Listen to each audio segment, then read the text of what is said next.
السلام عليكم، أهلا بكم في قناتي. معاكم شيماء سعد. النهاردة هنتعلم مع بعض طريقة عمل الشاورما الفراخ اللي كلنا طبعا بنحبها، وهتكون بنفس طعم المطاعم ويمكن أحلى كمان. في بولة كبيرة هتخلطي ربع كوب زيت زيتون، معلقة صغيرة من هريسة الشطة،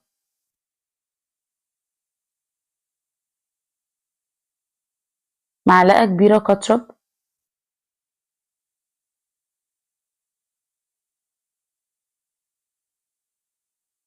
معلقة كبيرة من دبس الرمان،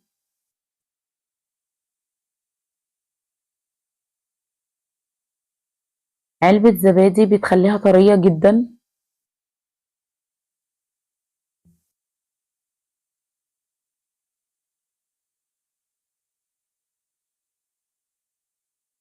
4 فصوص توم مفروم،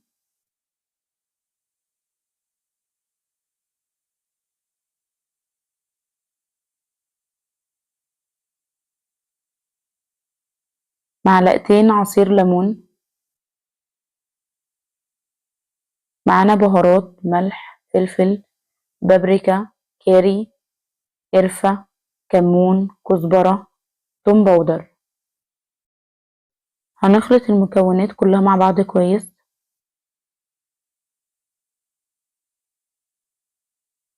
بعدها نضيف الفراخ،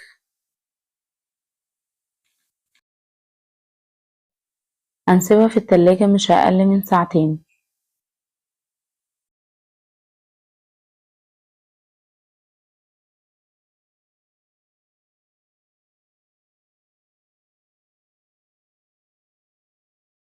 هسخن الطاسة على أعلى درجة حرارة وأحط فيها 3 معالق زيت زيتون. هنزل بالفراخ، الأفضل تكون النار عالية عشان ما تنزلش المية بتاعتها.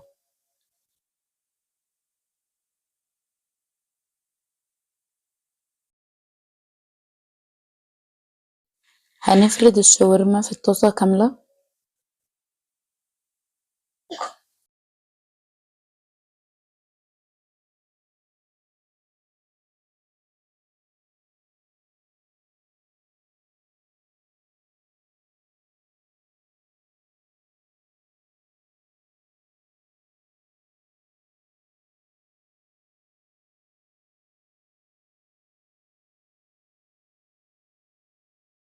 وبكده هتكون الشاورما جاهزة.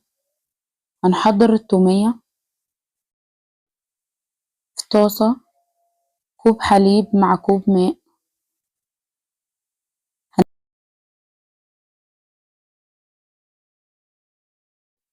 هننزل بال4 معالق كبيرة نشا. هنفضل نقلب لغاية لما يتقل.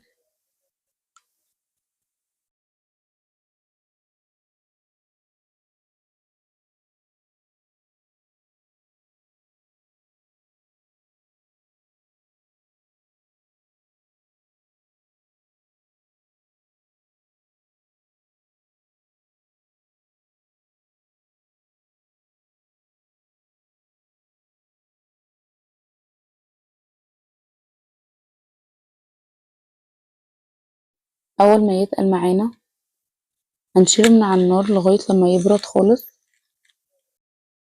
في بولة كبيرة هنحط خليط النشا مع 5 معالق كبيرة زيت،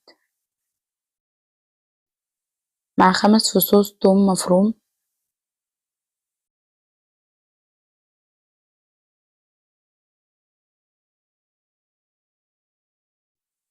مع معلقتين كبار خل،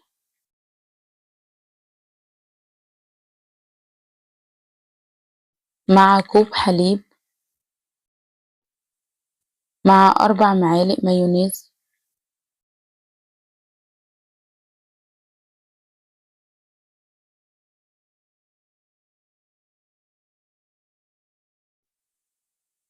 هنضربهم كويس في الخلاط وبكده هيكون جاهز معانا التومية.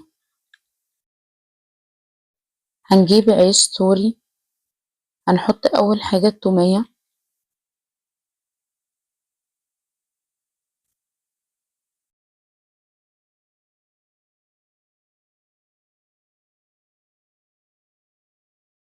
وبعدين هحط شوية شاورما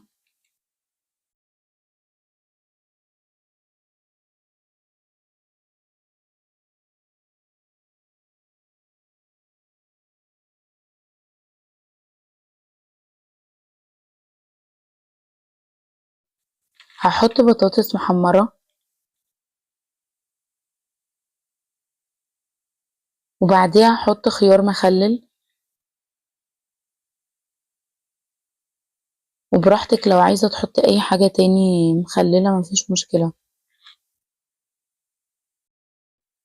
وبعدها هحط شوية بصل ومعلقة تومية اخر حاجة.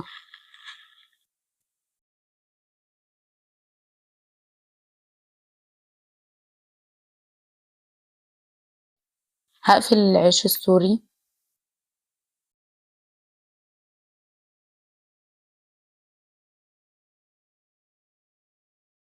وبكده هنكون عملنا احلى سندوتش شاورما سوري. هنسخن الطاسة كويس وهنخليه ياخد علامات على الجريل عشان يبقى مقرمش من بره.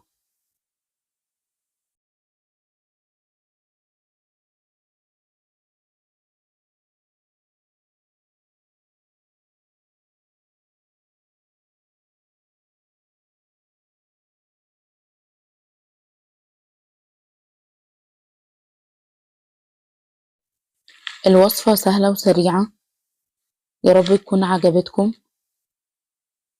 وبكده هيكون جاهز معانا الشاورما. جربوها وقولولي رأيكم. لو عجبتكم الوصفة ما تنسوش اللايك والاشتراك في القناة.